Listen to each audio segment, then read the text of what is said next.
Pittsburgh Steeler fans, welcome back to another episode of the Scho Bro Show. This is Steel Curtain Network editor Dave Schofield coming at you. It's Tuesday night. It's just after 9 p.m. As a Steelers fan, where else would you rather be? And with me as always, except when he's not, is my big brother Rich, home from Acrisure Stadium. Rich, how's it going tonight? Okay, so I was at the stadium, and I've been a little under the weather, but I'm going to take a shot at this. So we will just We'll see if it works. Breathe in that sweet smell of victory. Yeah, it's interesting. You know, I was under the weather over the weekend. You've been under the weather for a while. Just, you know, kind of my sinus pressure was so bad my teeth hurt. You know, that's what I had over the that's weekend. where, yes. Yeah. I've been but there. It got better, but I couldn't imagine going and shouting at the stadium with the way my voice is right now. So I understand why your voice is the way it is right now. That is why my voice is the way it is, because I was shouting at the stadium. Yeah, but Rich, here's the deal. It's Victory Tuesday. We don't get many if the Steelers play on Monday, they have, especially at home, they have a lot of Victory Tuesdays. But Victory Tuesdays aren't the most common thing. But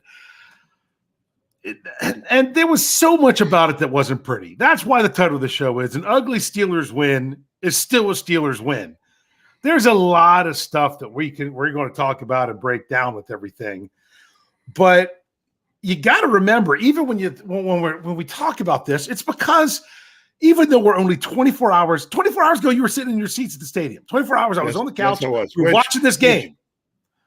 Which, before I lose, I got to bring up a comment. Somebody put a Facebook comment here and make a quick comment on it. Brian Miswa says, how about 70,000 chanting Fire Canada after the game? Correction, Brian. Wasn't quite 70, and it wasn't. It was just shy of 70,000, Yep. 67,000 plus. Uh-huh. And it wasn't after the game. It was during the game. During the game. Yes, it was. So just so you know, we're going to do our best because both of us are fighting some stuff here. There might be times where one of us has to take a break, take a drink, step out, clear our throat, things like that. We're going to try to cover for each other. But in case we can't, this is how it is. We're just telling you how we're here and powering through. How much sleep did you get last night, Rich? I got home at 20 after 3. Oh. Now, luckily at work, I was going to take the day off of work since I've not been feeling well and was getting home so late. But I had been trying to schedule a meeting for Wednesday. It turns out I couldn't get it scheduled for Wednesday, so I had to schedule it for Tuesday. It was my meeting. It was our first one of the semester, and I couldn't miss it. So I got up, I went to sleep about 3:30, 3:45, and slept until about 10 o'clock this morning. Oh, well. Not awful. I got into bed. It was just a few minutes after 3, after taking care of everything I needed to for website and whatnot. And the alarm went off at 6:45 to start the day. Still, and I didn't get the chance to sleep in or anything. So I'll see if I can stay awake through the whole show. But just that we said, so we're here. We're still excited. I'm still flying high because finding a way to win. It was an ugly win, but it's still a win. So, but part of me talking about, 24 hours ago, the game was going on. That's where we were. You were at the stadium, but this is also the show that's typically the, flip the page. We talk about last week's game, then we start talking about the next game. That's tough to do when it's only 24 hours ago that the game was going on. But we're going to try to do that. But what we're mainly going to do with it is we're going to talk about the ugliness of this win and talk about how that looks going forward. There was a question asked last night on the post-game show, which was less than 24 hours ago, that said, do style points matter? Because Jeff Hartman's brought that up in his Let's Ride before. And my answer was right now, meaning during the post-game show, no, they don't matter because all this is about is did the Steelers win or did they lose? That's all that matters in the aftermath of the game. Now, as soon as you turn that page to start preparing for the next week, then those style points matter because if you didn't do it with style, if you didn't execute well, you've got to get that under control going forward. So Rich, is there really much about this game that the Steelers can quote unquote breathe easy about? Because sometimes that's what people worry about. Oh, when you get those ugly wins, you somehow manage to pull out a win, and maybe you take something for granted or whatever. Is there really anything that the Steelers could take in there and breathe easy about that moving forward? I'll tell you the thing I most can breathe easy over, or can look forward to, or not worry about, or anything moving forward, is the fact that the Steelers have the best pass rushing duo in the National Football League. Yeah, in Alex Highsmith and TJ Watt. Yeah, I'm sorry, they do. Yeah, I would take those two and put them up against any tandem anywhere else in the league and tell you that the Steelers have the best tandem pass rushers. Those two guys played their tails off last night, as did a few others. I would bring up a couple other guys, especially on the defensive side, that I have to bring up, that you could just look, watch, and see in the stadium where we're playing their tails off. Okay. The two outside, actually, I say the two outside linebackers, really the outside linebacking core in general. Those got, you didn't see a ton of Nick Herbig and Marcus Golden, but when they were out there, they were playing their butts off. Another guy that I really noticed all out last night and thought he really was playing pretty well was Cole Holcomb. I mean, he went from looking, I guess I'll use the term tentative or just unsure at times in week one, to really just taking full control out there in the middle of the field last night, and played really well. And not so much to take control, but just flying everywhere was Quan Alexander. He just loves to fly to the football. Mm-hmm. So definitely have to bring up those two. I thought Minka was having a monster game last night as well until he got hurt. He just seemed to be everywhere. Yep.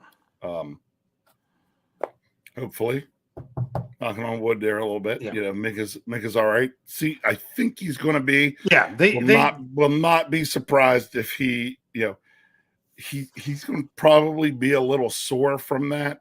But I'll be surprised if he doesn't suit up and play this week. Yeah, and Coach Tom said it was precautionary for him to go to the hospital. They just wanted to make sure everything was all right. Still don't know where he heard it. Was it on the play with Chubb? Was it when he dove on that long run? It could have been. I think it was both. where he dove on the long. I think it was where he dove on the long run. I think he landed on I think the guy's foot went into his chest. But remember, he was down for a while as well with that whole hit with Chubb. I think that started it. And then when that happened, the other one, they're like, oh, wait, that's something looking at it again. We need to really look at it. Let's make sure. I think the precautionary thing there was after a second play like that. Let's make sure you don't want to risk a player. You don't want there to be an issue in or around the heart or anything like that when you're talking chest or a punctured lung or anything like that. So just go get the scans, go check it out, make sure everything's all right. As much as I hated to see him out of the game, it made sense. Yeah. So, but lots of Coach Tom's like positive news there. He made it sound like, I expect him to end up on the injury report and whatnot. Remember, the dude was trying to play after having an appendectomy 24 hours before, and he wanted to play, and they wouldn't let him, and he came back the next week. So I expect we'll see his first two practices this week be he'll be limited. Or I wouldn't be shocked if he didn't participate either, because he's Minka. He doesn't have to. That's true. We could see an out, a limited, and a full. Well, here's something interesting. I'm going to share something with you because this happened last week as well. I had never seen this happen before. But you know what, Rich? I have decided that I am no longer reporting the PFF grades at the website the way that I have in the past.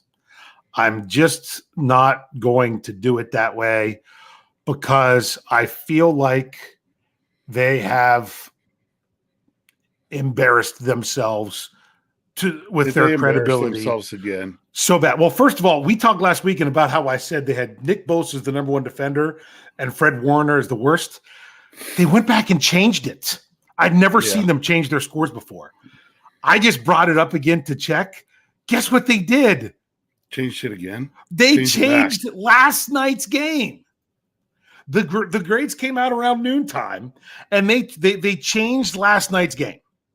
I'm going to tell you, I'm going to highlight some things here just with this to tell you, because this is what I'm going to do. I'm going to write an article basically about what I'm going to talk about right now, about this is why they're wrong. This is an issue. And rather than just have to type in all their scores every week, I'm going to tell you this might have been something that was good, but this is where they're just way off base. All right. But they changed something. What they changed is this. Well, who do you think was the highest ranked defender for the Steelers? For the Steelers? Yeah. Alex Highsmith. It was and still is Alex Highsmith. Okay. This is just for week 2. Okay. Yes. He had a 91.1.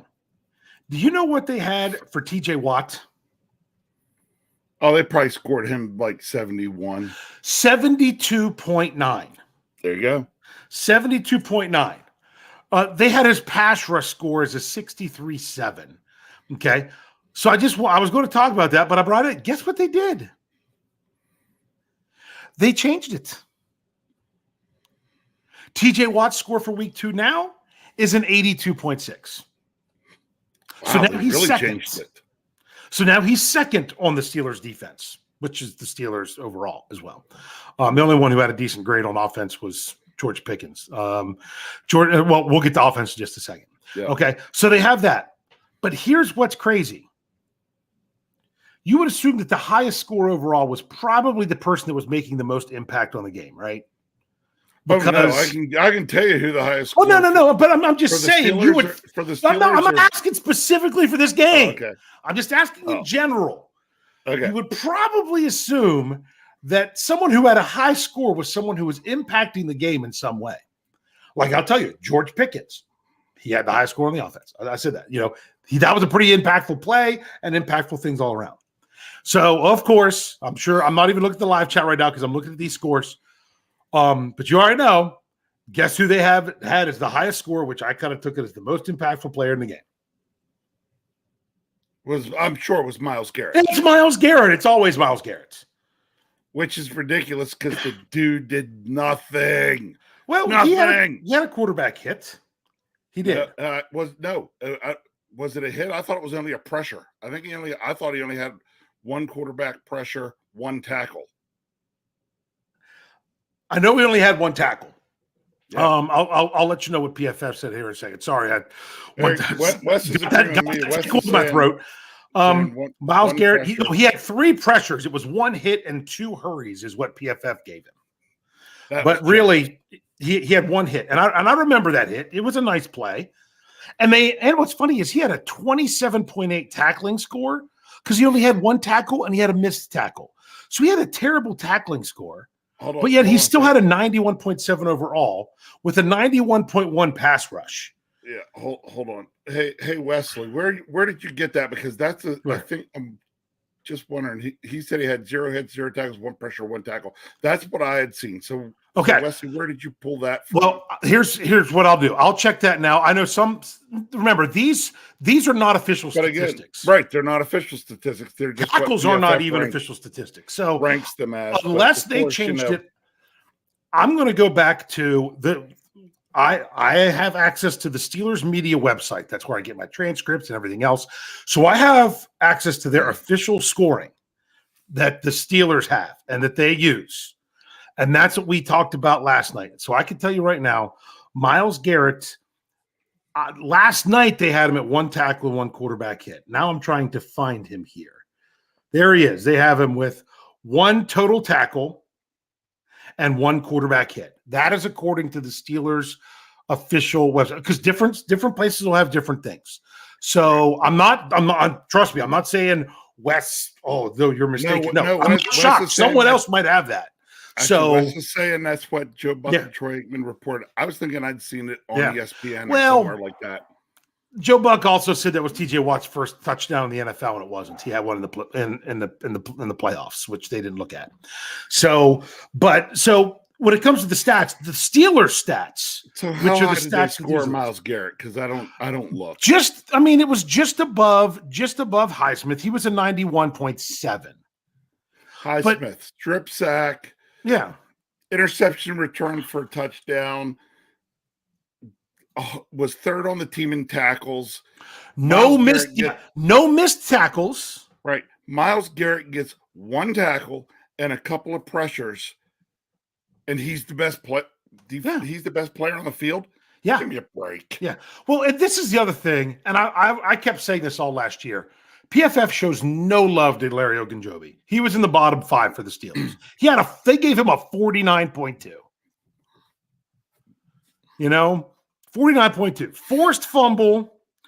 Right? Because did he force the or no, he recovered the fumble. The fumble. He recovered the fumble.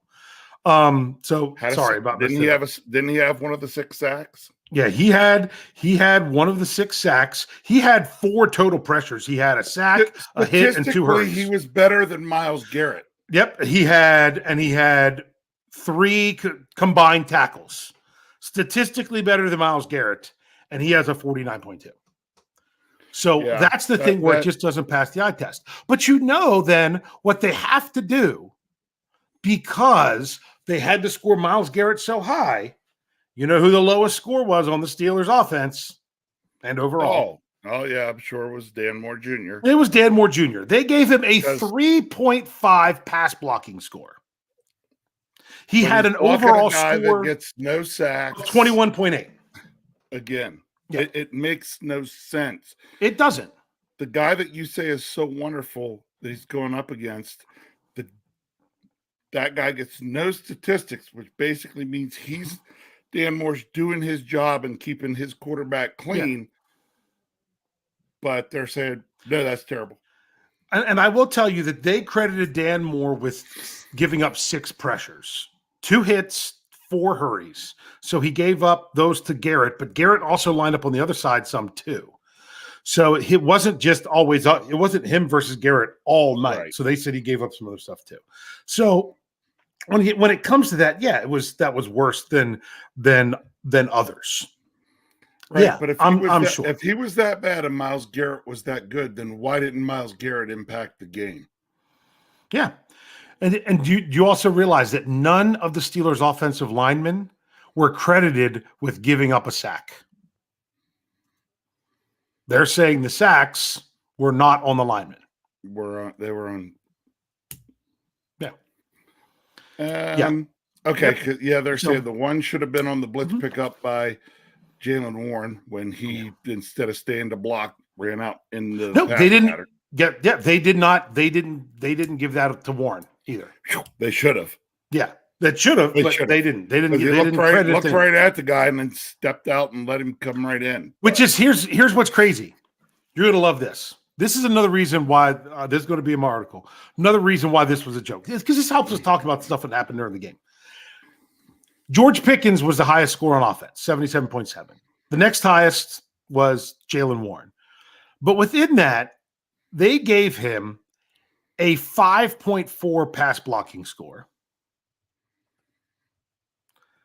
Didn't credit him with the sack or anything. But here's the thing. They gave him a 5.4 pass blocking score on what they say were 0 pass blocking snaps.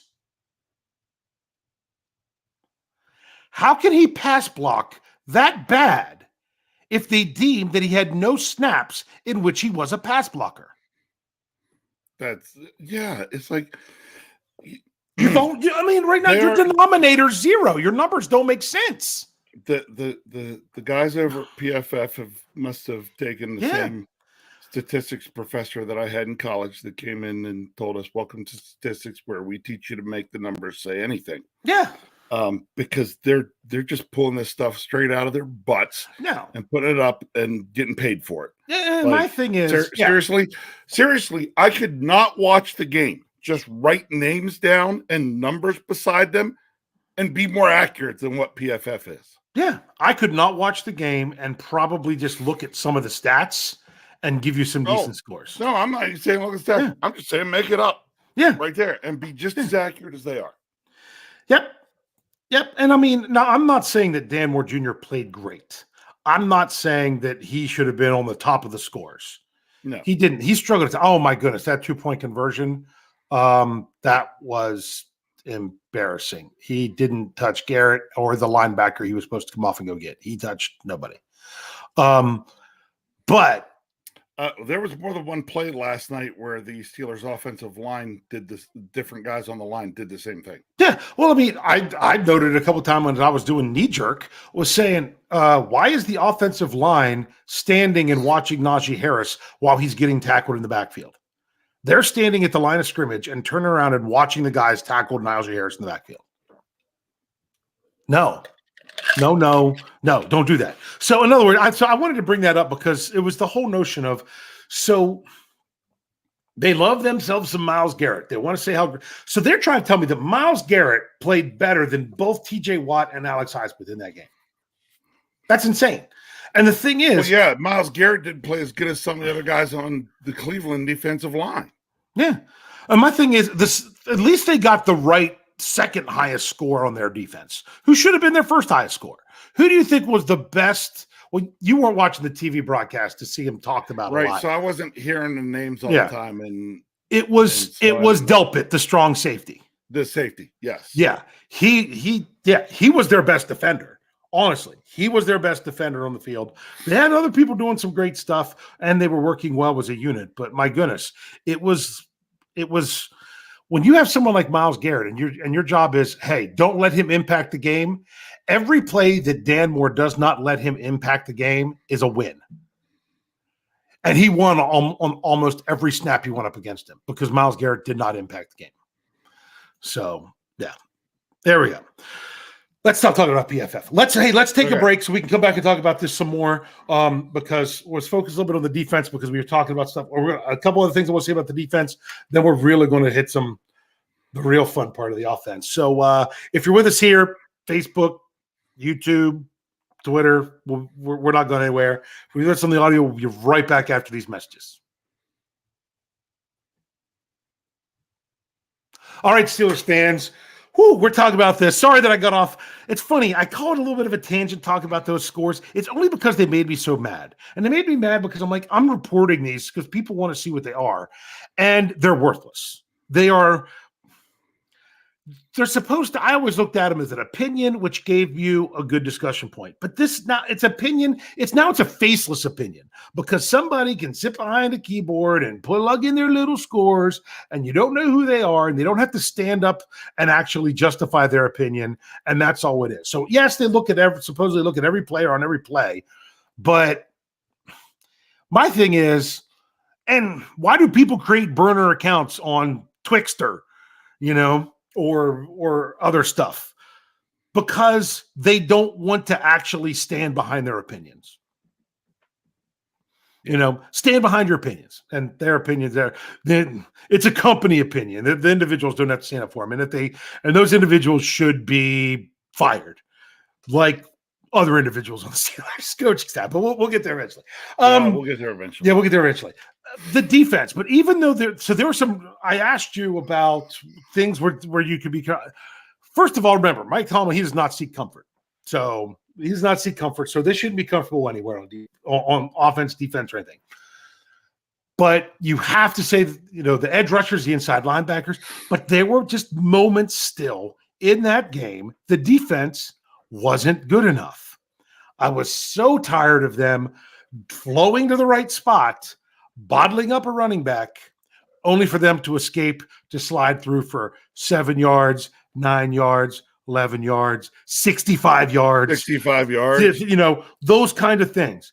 And they were always falling forward. You would bottle up a runner at the line of scrimmage, they're going to get 3 yards. If you want to hold him in no gain, you got to hit him in the backfield. That's it. Yeah, the tackling was not not always good. There were, not to say there weren't some good tackles. There was some good tackles. There were some times where they really held up and held a line and didn't give that up. But way too often it was guys getting away or guys falling forward for extra yards. Yeah, and those kind of things. So you got to shore those up. And man, there were some throws to the sidelines. You just have to admit they were nice throws and catches. Coach Tom threw the challenge flag. Some people are going to say, "Oh, what a terrible challenge." Once again, that was not Tomlin's fault. Well, even if it wasn't the stadium, if even if it wasn't Tomlin's fault, the way he explained it today, I agree with him. Well, first of all, would you throw that flag if it was a 9-yard gain on first down? No. That was a 3rd and long, and they made a big play. And if they don't have that play, they're deep in their own territory. The Browns got a punt. They're punting out of their own end zone. And he said, and Tom even said, the stadium thing didn't bother him. He knew that foot hit out of bounds. His question was that the first one, because that was really the third foot that hit out of bounds. Correct. What was their control on that on the first foot to where that third one was out of bounds? Yes. If 1 is 0, then 2 becomes 1 and 3 becomes 2, and 3 was out of bounds. So that was the reason he challenged it. And I will tell you this. Think of this. For those of you that didn't like the challenge, most people, it's all results driven. How many people didn't like the challenge? Why are they challenge that one with Deshaun Watson on 4th down? Until they finally saw a replay that showed that they won it. There were people that didn't think that was a good challenge. Like, what is he thinking here? And that's the one he won. All right. Yeah. I know you're burned by him with the challenges and always not doing it, but I had no problem with either challenge, especially the first one. But the second one, that had a chance to that was a weighty down. That had a chance to majorly impact. He got lucky. And he got extra time to look at that one. Yeah. Because the officials had said that he made it, the quarter had actually run out. Yeah. And they went to commercial. And I know.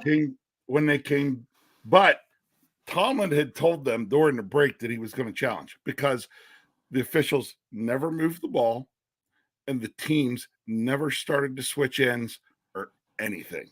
Yeah, So they came back, they challenged. Now, here's what you might not know. From TV, everything they were talking about wasn't actually even about the Steelers recovering the ball. They were focused on that because he fumbled, the ball was backwards and the ball hadn't crossed the line.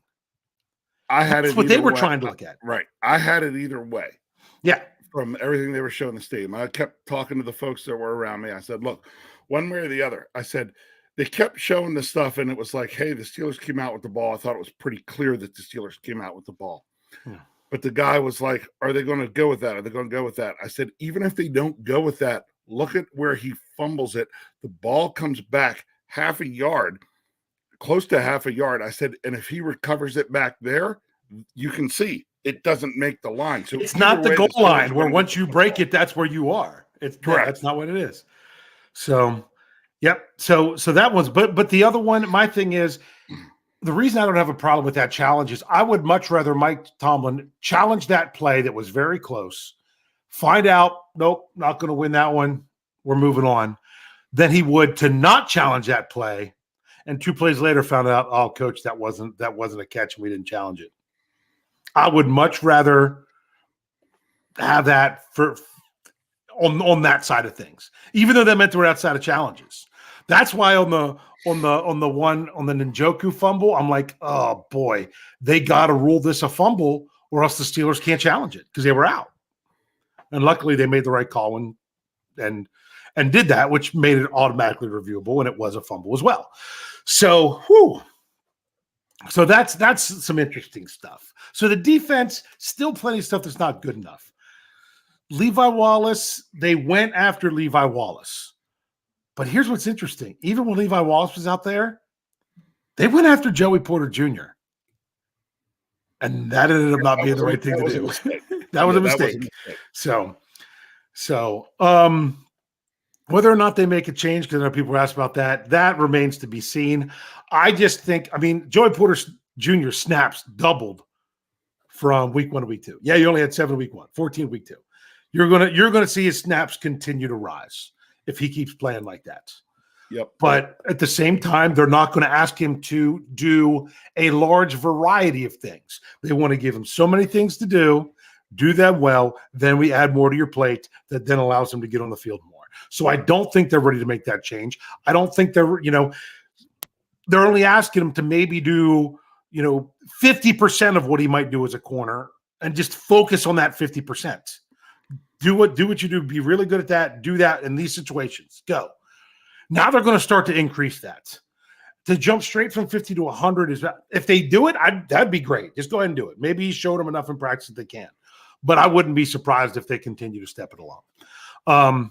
Because the last thing you want to do is put them out there in a situation where you fail when you could make the person move backwards.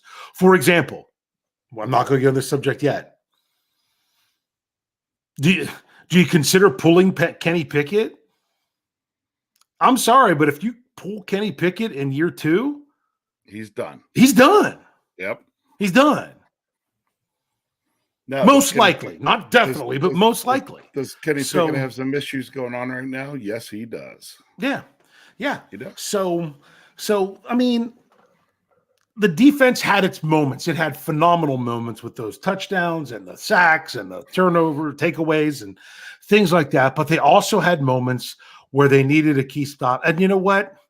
That team that was in all white, they pay a lot of money to some guys to try to have them make plays as well. And the Steelers made more plays than them. It wasn't perfect, so they definitely have things to grow on. Let's real quick hit some special teams. Let's start with the good. We got to hit the number one good. You got to see some pretty nice punting, didn't you? That wasn't the number one good. Okay. That wasn't the number one good. No, I'd say that was the number 1A. I think there's a 1A, 1B. No, the number one good is I'm sorry, Dave, but the number one good is Boswell. I was going to say the 50-yard field goals. 50 plus yard field goals. And every kickoff he pretty much drove through the end zone. His leg was on full display last night. Yeah. Yep. But I mean, now, he didn't have as many opportunities as Big Press because he had to punt 7 times. What a coffin corner, man! You know what was nice about Big Press last night? What's that? Is that the times he came out and punted, he didn't necessarily wow me with his punts, but he didn't disappoint me with them either. Yeah. And isn't that in the end what you really want from your punter? You don't have to go out and wow me all the time, but the thing you can't do is disappoint me. And I mean, honestly, the most disappointing punt of the night. Well, there was 2 that went into the end zone. One of them wasn't even close. I mean, it went flying in. But to me, probably the most disappointing one was the 43-yarder that ended up at the 25. If your worst punt is a 43-yarder that still puts the team exactly where they would get on a touchback on a kickoff, I'm okay with that. That one was all right, but you know what ended up happening on that punt? What's that? He got more air under it than that was his highest punt of the night. Yeah. He got a lot of air under that one. And you could see his reaction that he wasn't thrilled with it. I don't want to say he was disappointed, but he wasn't thrilled with it. Like he knew right away he'd gotten more air under it than he wanted to. Yeah. Yep. But hey, I'd rather you get more air under it and boom it, and it's just really high. I mean, he still went 43 yards. Correct. That's much better than the 32-yard Shankopotamus, with no height. But yeah, so that was some. I mean, and one of the touchbacks wasn't there. Or maybe the 25-yard line was that a touchback and a penalty on top of it? I can't remember. It was late at night. And I'm tired now. It's starting to run together. Maybe I'm wrong, but I know we had one that was a 43-yarder that was just caught. But that was good. But man, I was so, that I get really mad when people do dumb stuff because they don't know the rules. everybody around me was wondering because I'm not sure they knew what was going on. I went nuts, and people were like, "What? Mhm. What?" And I started explaining to them, and they're like, "Oh." So I had a bunch of folks sitting around that didn't even totally understand Yeah. that rule either. But I'm like, if you're a kickoff returner, you have to. And he did the exact opposite of what I've seen other ones do before. I've literally seen kick returners run over, put their feet out of bounds, try to keep their toes out of bounds, and reach back into the field of play to try to catch the ball.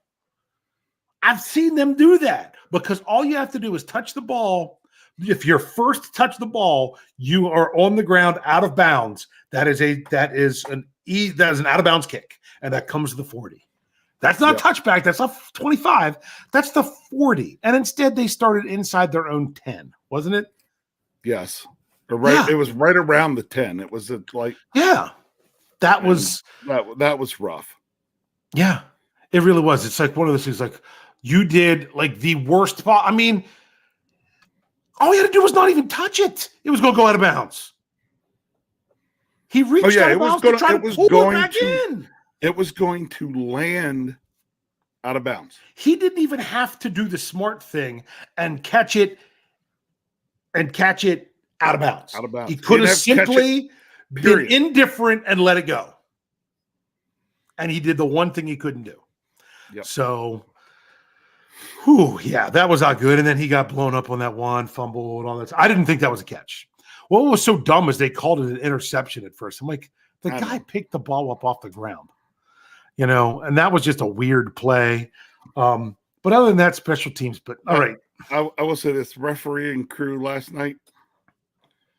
If they were a string of lights, I think the brightest one would have been about 7 watts. Yeah. Yep. They did not impress as a crew. Yeah. They had some individuals that were doing all right, but as an overall officiating crew, I was not that impressed with that. And I know someone said it earlier about, Watson putting his hand on the official. You did see that on the first face mask. I sure did. He shoved my gosh. Yeah. Everybody was yelling for him to be kicked out of the game, as he should have been. Yeah. And the NFL's like, we deem that to be inadvertent and not malicious towards the official. That's a load of crap. That was a load of crap. Mm-hmm. And the only reason that was not enforced was because he was a quarterback. Yeah. I mean, that's it. How many times they make that call out of bounds anyway on a quarterback? They don't make that call where a quarterback does something like that. I mean, and then poor Nick Herbig had a sack if he wouldn't have been grabbed by the face mask and thrown to the ground. Yeah. Yeah. So we it's going to take some time. So we better get to it. All right. I talked about a lot of, we talked about this ugly win. I talked about a lot of this last night, so I don't have to go off on my rants or anything. I'll probably have to go too far, but I got a couple things. But the offense. I got a couple things that really irked me specifically. Can we talk about a couple instances? Sure. The 2-point try. Yes, was stupid. And by the way, I called it. You bring everybody at your 1 yard line. You bring in everyone into the middle of the field. The Browns had 10 people on the line of scrimmage and 11 in the box. Their safety was up as a linebacker. Yeah, was standing about 2.5 yards off the ball. Yeah. 11. Everybody else on the line. The box. Everybody else up there, either on the line of scrimmage or within a yard of the line of scrimmage to maybe try to move around over there. Everything there screams, my goodness, fake it to Najee, just know where Darnell Washington's going to go and throw it up high where only he can get it. Can't even have to turn around. Fake the handoff to Najee, throw it over your head. Anything like that. I think about back when I was coaching in high school, our fire play on a bad snap on a field goal or an extra point, which, by the way, there was a bad snap. That's another good thing with Big Press, really. On 50-yard field goal, when Boz knocks it through because Press gets that down. That's pretty good. If we had a bad snap and they yelled fire, the two outside wings, they went to each corner. Your one tight end went just across the goal line close as a safety valve. The other one went to the back of the end zone right in the middle of the uprights. That's where the four people were going if things went bad. You know what the person did, whether it was the holder or the kicker, whoever ended up with the ball? You know what we said? If nothing else fails, you know where that other guy's supposed to be back there at the uprights. Throw it there. Throw it up. Towards the upright. See what happens. You know, my goodness, they could have done that with Washington. But to think you were just going to run it up in there when you weren't getting push all night on the offensive line, and you were, you told them you were going to do it, and then you did it. That play to me, and as they decided to go for two, and I looked at how they lined up, I turned to Alex, my daughter, and said, not going to end well. Yeah. And it didn't. Okay. But I think that play to me signifies what is wrong with the offense of the Pittsburgh Steelers right now. Thank you. That's why I wanted to start with that. It is two-pronged. Yeah. Okay. There are two issues with the Steelers offense currently. One of which is the one everybody talks about, and 67,000 plus fans last night talked about during the game and made it clear on national television, is the play calling of your offensive coordinator. Okay. Yeah. The play calling is awful. Yeah. However, just because an awful play is called does not mean as players you don't execute that you don't execute it. Yeah. Okay. So that was not the right call given what was going on there. But at the same time, the Steelers didn't execute it. First of all, Najee Harris, multiple things here I could say about Najee Harris, but a lot of it has to do with the play call. Yeah. Not that play call, some other play calls. But in that play call, when they've got 10 guys on the line of scrimmage, 11 guys in the box, Najee, you're not jumping over anybody. Yeah. You're not jumping over anybody. You're a big guy. We did not draft you to jump over people. We drafted you to run through them. Yeah. You got to get a yard. Run through them, get the yard, get the 2 points. Yeah. But the thing is, was he supposed to go high? Did he do that on his own, or was that the whole Najee has a tendency plan to do that at the goal line. He has a tendency to go high at the goal line. And it's a bad tendency. Why not? I'm so frustrated to do that. They threw one pass at a tight end, one target, and it was a tight end screen. I know. They got 2 yards, could have gotten more, but both him and the blocker stumbled, and he only got 2 yards. You're not looking for Pat Freiermuth down the field. You're not even considering Darnell Washington or Connor Hayward in the passing game. Come on. Really limits what you can do, doesn't it? Yeah. Yes. Now, I don't know what people are saying in the live chat, so I might be stepping on some toes here, but I'm going to say it anyway. Dave. I can better not step on toes. I'm too big. I'll bring him. No, you don't worry about step on toes. You're just giving your worthless 2 cents. I'm giving my worthless 2 cents. That's a little bit of a plug because Big Bro Scho, he's decided to branch out and do another article series, more than just knee-jerk reactions, which were actually my knee-jerk reaction last night. And I was too long. I did too many. But there was so much happening, I couldn't help it. That was a long article. That, and I was feeding them to you from the Yes, you were. But now you're doing the follow-up to the knee-jerk reaction. You're doing your worthless 2 cents. Your first one's tomorrow. It'll be out tomorrow on the website. I think 11 a.m. at steelcurtainetwork.com, where Rich is now giving the follow-up. After the knee jerk is over, what do you still feel is the same as what you originally thought? What do you think is different? And and or better, and what do you think is worse? So those are that. Make sure you go check that out because that's a fun one that Rich is doing. So definitely make sure you get the website and check out that article. But go ahead, give us your worthless 2 cents. Okay, my worthless 2 cents is if you think that the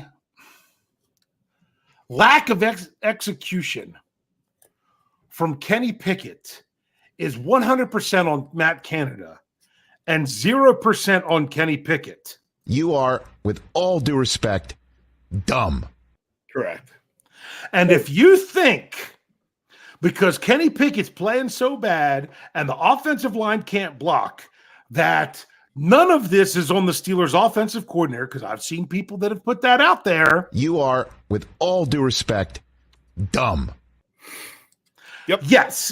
Failure. It is failure on multiple fronts. And I'm not going to say that it's this percent and that percent because we don't know the intricacies enough to lay out an exact percentage. I don't care about percent. Yeah. It's failure. Yeah. Yeah. So honestly, if I've seen, I don't want to say all the apologists because I get upset when people talk about Tomlin apologists when you say that he does things good, even though he does things bad, because I have another one to talk about there. But there are people that think none of this is on Kenny Pickett. You know what? Even if it's a terrible scheme, even if it's not a good play call, even if it's what I call a JV scheme going up against a varsity defense, that doesn't mean that he can't deliver accurate throws. Right. The problems with the offensive line, I'm kind of going back to Matt Canada on some of this. Because how many times did it seem like the offensive line wasn't even sure exactly who or what they were supposed to be blocking? I know we saw it in week 1. We saw it on the not exactly jet sweep, little pop pass, but it looked like a jet sweep. We saw it on that. We saw it some other times. We saw it on the 3rd and 2 option play thing that was just another terrible call where people weren't sure what to do. You know why? Because it seems like all they're doing is setting up for these plays to go to work against vanilla defenses like they saw in the preseason. Yep. But guess what? These are not JV defenses. These are varsity defenses. They are going to show you one thing, try to get you to do something based on what they're showing you, and do something else. They're trying to sucker you in to running this play so they can defend it. And he falls for it. And I don't know if it's because they don't have Kenny Pickett prepared in order to make the changes or audibles or anything like that, or what it is. But bottom line is, Coach Tomlin even mentioned it today. I mean, you can tell there's some frustration going on with Coach Tomlin. He mentioned several times about how it starts with coaching, it starts with the procedure, it starts with this. And every time he did it, it was in reference to the offense. Yes. I kind of felt like he was doing some calling out today in the press conference. I talked about it on the press conference recap. So I told you I wasn't going to get fired up, but of course I am. So that's my problem. It's like the offensive linemen. I mean, I admit, I remember one of my first games playing varsity football. We were supposed to be I was playing tackle. I was playing left tackle. We were supposed to be going up against a 5-3 defense, and they decided they were going to, shift it up, change it around, and they were going to throw a 4-4 at us. I went from being a covered tackle to an uncovered tackle, and I told my coach, we didn't practice this. I had never done that before. I had never gone against the 4-4. And we hadn't even practiced it. I didn't know what to do. I really didn't. I was a 16-year-old kid. I had no idea what to do. Dave. But that's the kind of stuff it seems like they're doing. The guy's not there that they're supposed to block. Dave. Yeah. You realize that I played basically no football ever, and I can still tell you what you should have done. blocked the play side linebacker. No, it's even more simple than that. Go hit somebody. Yeah, Yeah, go hit somebody. But I mean, so I understand that, but how does it happen in the NFL? It seems like they're all set up for expecting the defense to do one thing, and what do you know? They're not. That's why last night I said it. They're playing checkers. They're playing checkers. I mean, and they're not even looking one move ahead playing checkers. You know, chess, you got to look like 6 moves ahead. Checkers, you got to look 2 or 3 if you want to be really good at it. And it's like a kid that's playing checkers for the first time. Yeah. Playing tic-tac-toe. Playing tic-tac-toe. Yeah. Playing tic-tac-toe on a checkerboard. All right.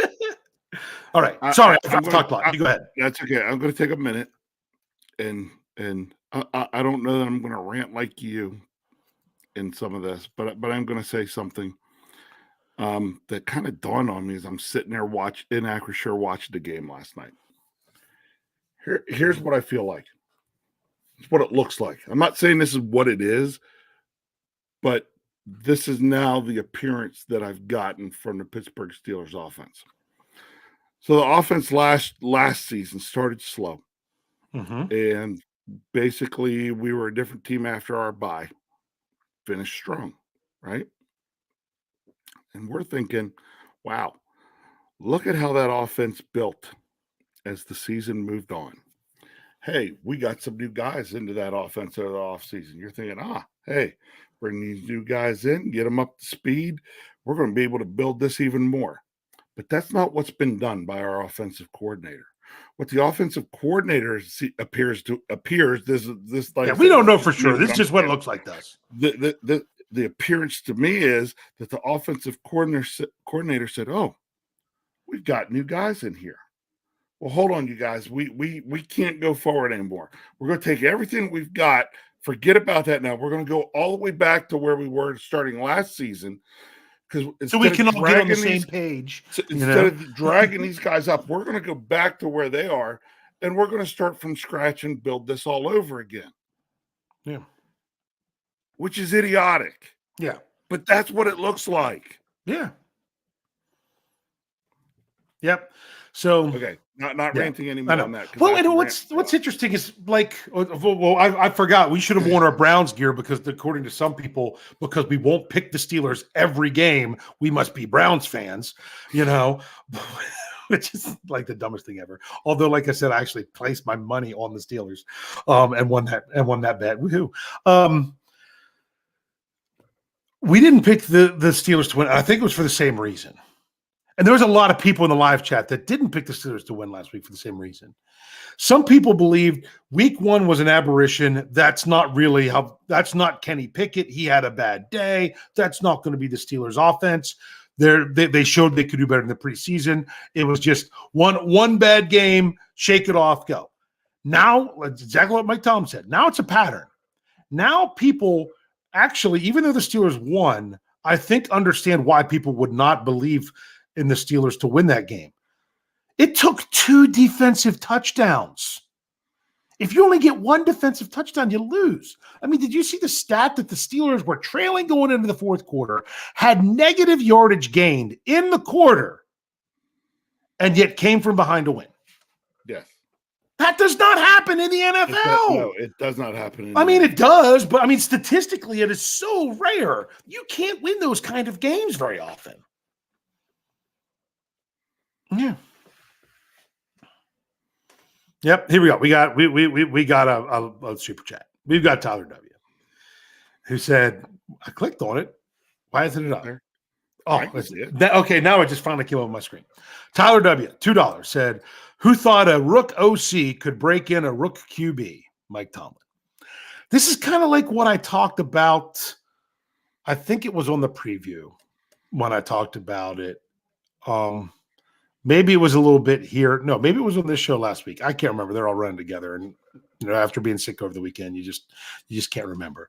And it was the whole notion of if Mike Tomlin is not an offensive coach, he needs that varsity coach. I'm pretty sure this might have been the preview. He needs a varsity offensive coordinator. He needs an innovator. He needs someone that is just goes above and beyond what they need to do. And I'll be honest with you. Maybe this is a weakness of Coach Tomlin. I don't like to be overly critical of Coach Tomlin, but I feel he should be criticized when he needs to be.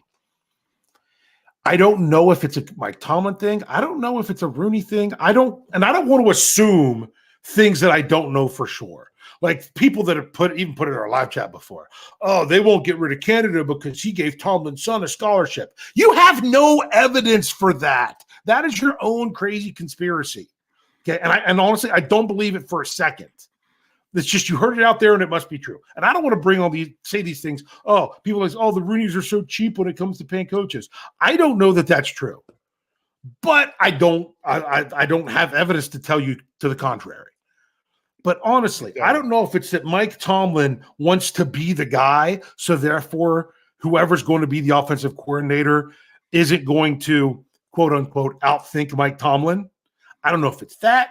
I don't know if it's because they don't want to pay for what you would have to do to have someone that's that high quality. But that's what this Steelers team needs. They need somebody that's on offense. Mike Tomlin has to realize that is his weakness in his coaching, and that you have to go out and have the best you can get to complement that. So I don't want to beat that dead horse too much, but yeah. So there's a lot of that. I got another problem with Coach Tomlin. I know we got to get moving because we're running over again like we are, but I got to bring this one up. I'm checking my notes. What is my biggest pet peeve when it comes to Mike Tomlin? Jeff Hartman could tell you this right now.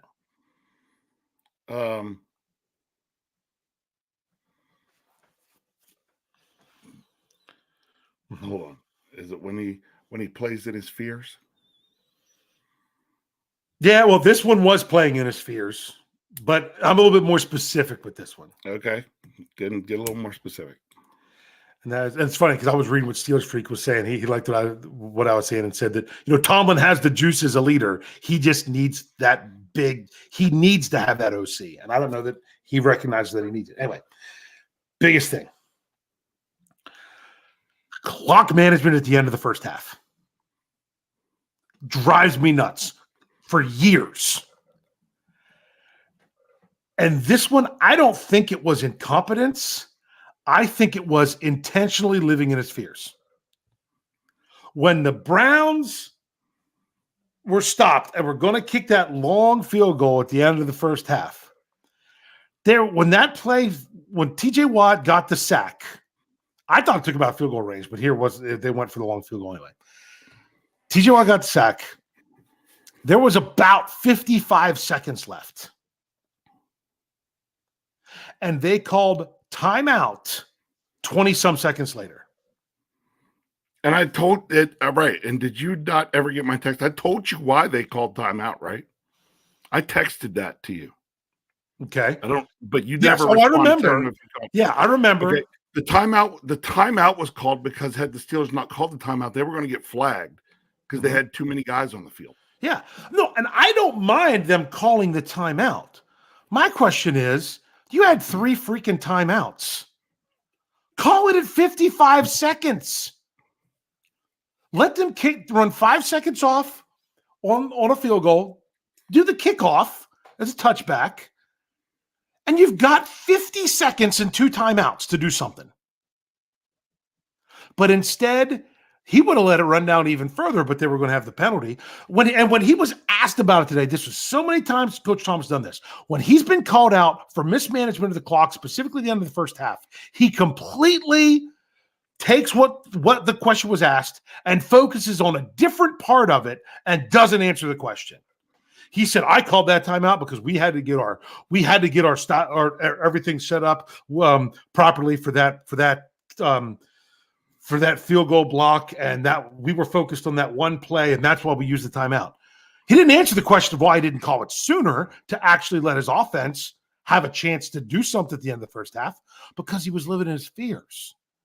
He was more afraid that the offense, and the evidence was behind him, though, that the offense has been screwing up so much that maybe they should try to regroup at halftime rather than go out and try to do something and maybe give up another big play. The Steelers lose that game, that's a really big deal. I'm sorry, Dave. I don't call you on this stuff very much. You've made way more out of this one than I think you needed to. But I mean, why would you not want to get your offense of all the things opportunity at the end of the first half and rant on this game? This is like number 11 or 12 on a list. Shouldn't be anywhere close to the top. But I understand your narrative to it. It's a But longer in this pattern. particular situation, I think you're taking it way higher on a list than it needs to be. It's a constant pattern, and this week it didn't hurt them. It's hurt them in the past, and I think it'll hurt them in the future if he keeps doing stuff like that. We talked about the offensive line not getting it done. We talked about Kenny Pickett, the run game. It feels different when it's Jaylen Warren, doesn't it? No, it's not different. It's that this is the other thing I don't understand about play calling. Okay. And I said, and I texted you this during the game last night. Yeah. So the Steelers come out, I believe it was their second offensive possession. They run a stretch play to the right with Najee, goes nowhere.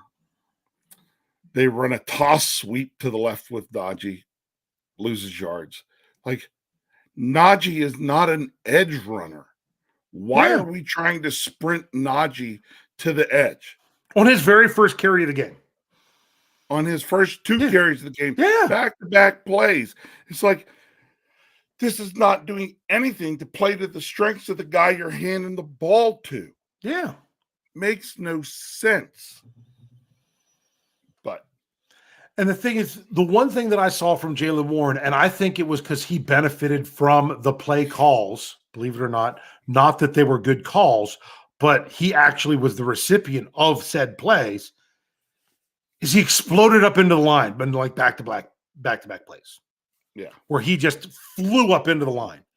So I don't know that it was much. I mean, I appreciate what Jaylen Warren did, but it was more of, it's about time you actually were running up in there. I mean, and don't do it on the 2-point conversion where you've got two tight ends and everything packed in tight. Fly up in there, make them think you're going to spread it out, make them think you're going to pass and fly up in there. Disguised a little bit. But so there were some things in there. I mean, Najee ripped off that nice run. Half of his rushing yards were on that, almost half. He's 1 yard short on that one run. So that has a lot to be desired. Other than not really being happy with Gunner, I thought the other wide receivers did fine when the ball got to him. So that's the offense. The thing is with the offense, we didn't look very much ahead, is it only takes one game where all of a sudden you could say, wait a second, this is starting to click. They're starting to figure it out. That they're starting to figure it out. Yep. The question is how soon, rephrase, if and how soon that game is going to be. Yes. Could it be week 3 in Las Vegas? It could. Could be. We'll see. I'd even be okay if it's just a step towards that, you didn't make the jump, but you know what you did? You inched yourself closer to where it's not as big of a jump the next time. Yeah. But it can't keep going like this, because right now all you have to do is – this is what I think of. And then we're going to get to the scores. This is what I think of. I think of poor, the poor Mud Dogs trying to play the Bourbon Bowl without Bobby Boucher. You can do it during the first half. What they do, they knew exactly what was coming, because they were looking at the book of college football for idiots. You know what I mean? Coaching for dummies. Yeah, coaching for dummies or something like that. Yeah, coaching for dummies. Yeah, they pick it up. They're looking at the coaching for dummies to know that this is what all we got to do. It's right here. This is what he's going to do. I almost feel like that's what defenses get to do with the Steelers offense. Let's take this really basic stuff and say, if we do this, this is what they'll try to do. So we now know exactly what we have to stop. And it's what happens. It's what we feel like right now. It's not that it can't change. We just got to see if it ever will. So, did I miss a super chat? I think I did. I don't want to miss that. Ron Reed. $2 in the tip jar. Says, hire Mark Whipple. He can be the head coach of the offense. I don't want to get into specific Mark people. Whipple, Mr. Whipple, isn't that the guy that squeezed the Charmin or whatever? I don't know. Is it college coach? I can't remember. I don't know. If I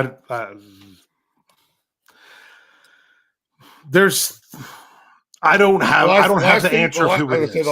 The last thing to do for a show that's got Dave and I on it is bring up a college football coach because we have no clue who it is. We're not going to probably know what to do, but yeah. Bottom line is, you got to do something. I've heard that name before. I just can't remember where he is. Where he's from. I know the name. I know. I've heard it as well. Rich, we're way over, but we've got to turn the tide. Yep. Let's go ahead and do this. Are you ready for it? Yeah, I am. You give me your score next Sunday night in Las Vegas, where the Steelers travel out there on Sunday Night Football to take on the Raiders, who just kind of got mollywopped by the Bills. What do you got? I think the Raiders are a team that's asking some of the same types of questions or wondering a lot about their team, same as the Steelers. So you got two teams that are still trying to figure out who they are and what's going on, and the fan bases are just not real sure of things right now. So believe it or not, in the end, I bet this turns out to be a pretty close and competitive game. Yeah. The Steelers do have two advantages, and that is that they have TJ Watt and Alex Highsmith. So I'm going to go with the score of Steelers 23, Raiders 21.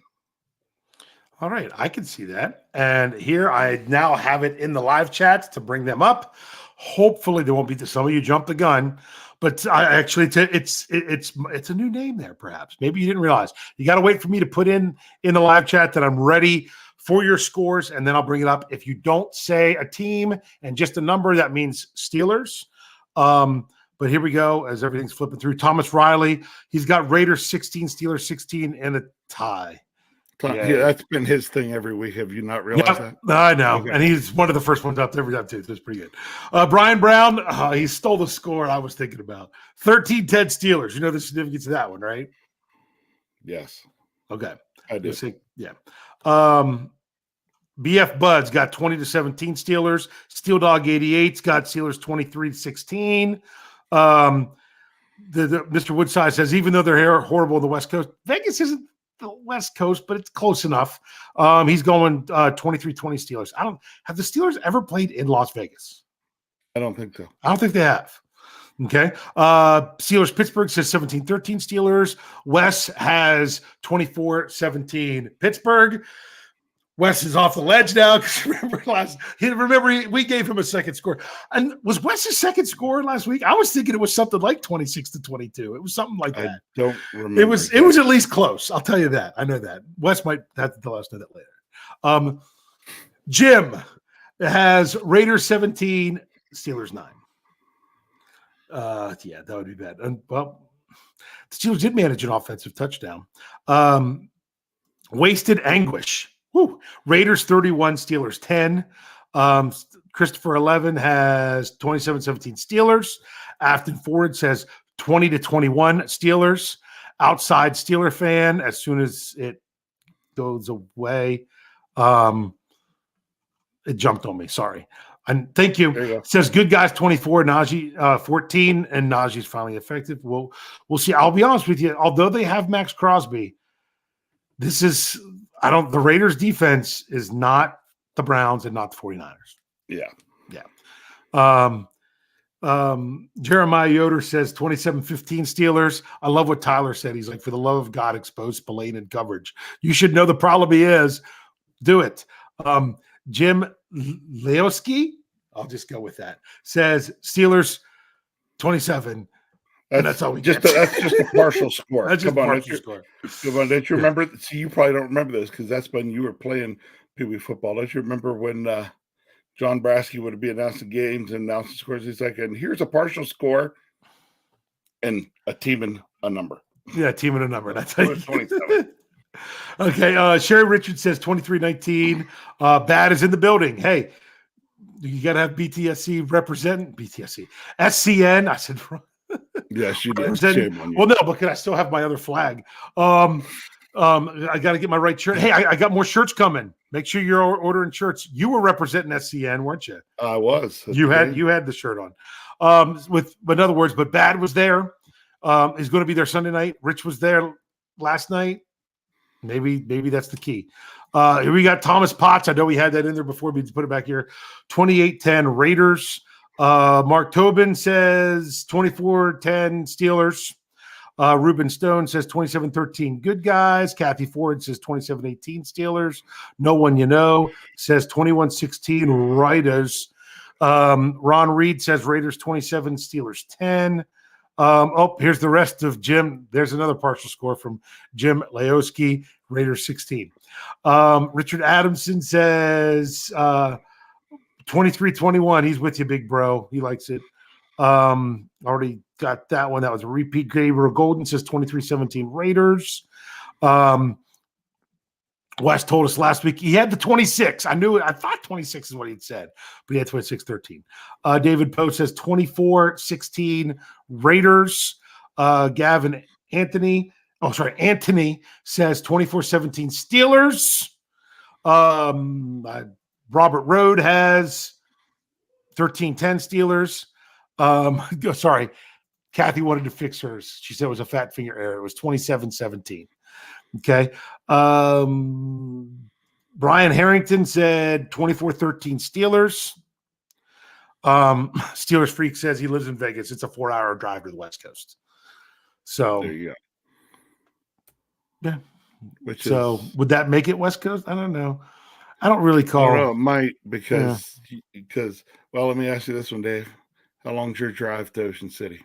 Probably is it 4 hours? I don't know. Probably close to 4 hours for you because it's closer to 6 for me. Yeah.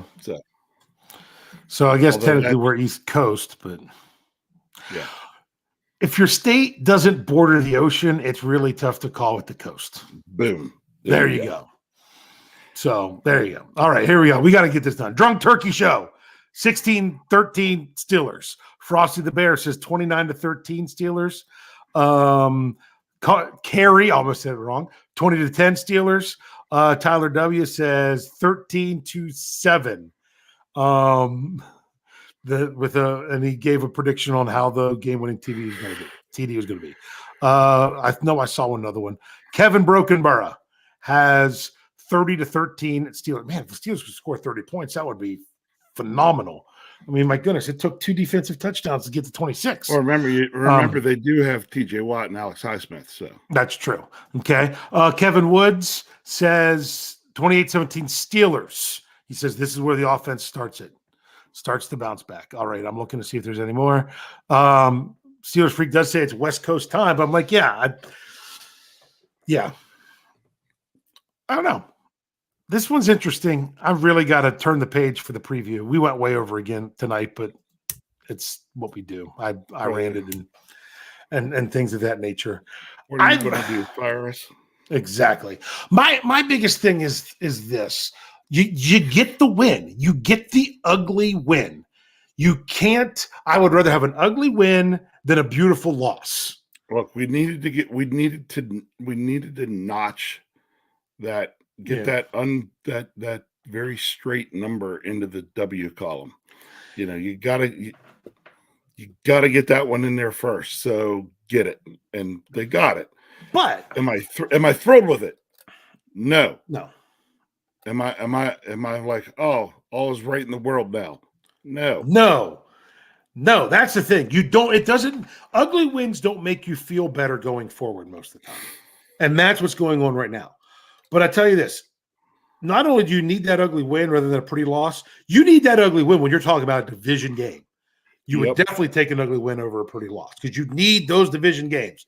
So the Steelers got that. If you were to tell me the Steelers were 1-1 after 2 weeks and I got to pick which one they win, I'm picking week 2 against the Browns. That game means more. It really does. Correct. Than the week 1. That win put us to second in the division. Yeah. Yep. So, all right, Rich, are you within a half a game of that dreaded purple team? Yeah. Yep. Awful. awful. Hey, they still got to play them twice, so I know. that's what's going to come around there. All right, what do you want to say to close out here tonight? Let's see. Close this out tonight. You know what? Let me close it out this way. I was there. It was fun. The best, you know what the best part of being in the stadium last night was? High-fiving everybody around when there were great plays by the Steelers. I'm sorry, I got to interrupt and ask you one last question. Sure. Did you or anyone around you scream what I screamed? ¡Pique de piques! ¡Pique de piques! ¡Pique de piques! Yeah, there your hand goes up. Is that what? Okay, I just had to know. That's what I was screaming in my, on the couch. So I was wondering if people did there too. I meant to ask you that earlier. I didn't hear anybody else do it, but I was doing it. Yeah, I was screaming it.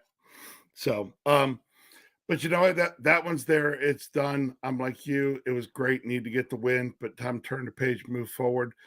I have a feeling as the week goes on, I'm going to be looking into this game a little bit more because, like I said, you got a couple teams that both have their question marks or both, I think, still trying to find themselves in their identities, clean up their play. I'm really going to be following what I'm hearing coming out of Pittsburgh this week, what the coach is saying, what the players are saying. I'm probably going to watch more player interviews and things like this and keep it on their Twitter this week a little more than I usually do, just to try to get a better grasp on this game. But we're going prime time yet again, as we will be Sunday night in the desert in Las Vegas. Bad's going to be in the house. Get to his Twitter. He's maybe going to put up where he's going to be. He's a little meetup if anybody's out in Vegas. When you're in Vegas, while you're in Vegas, you might as well hit a casino. And my thought is you might as well hop in there, and put one on 7 for the Steelers. I know where I'll be. I'll be back to my knee-jerk reaction article, sitting on the couch. Kyle probably sitting in the living room with me. Back to what we love to do most, and that's watching Steelers football. Can't wait.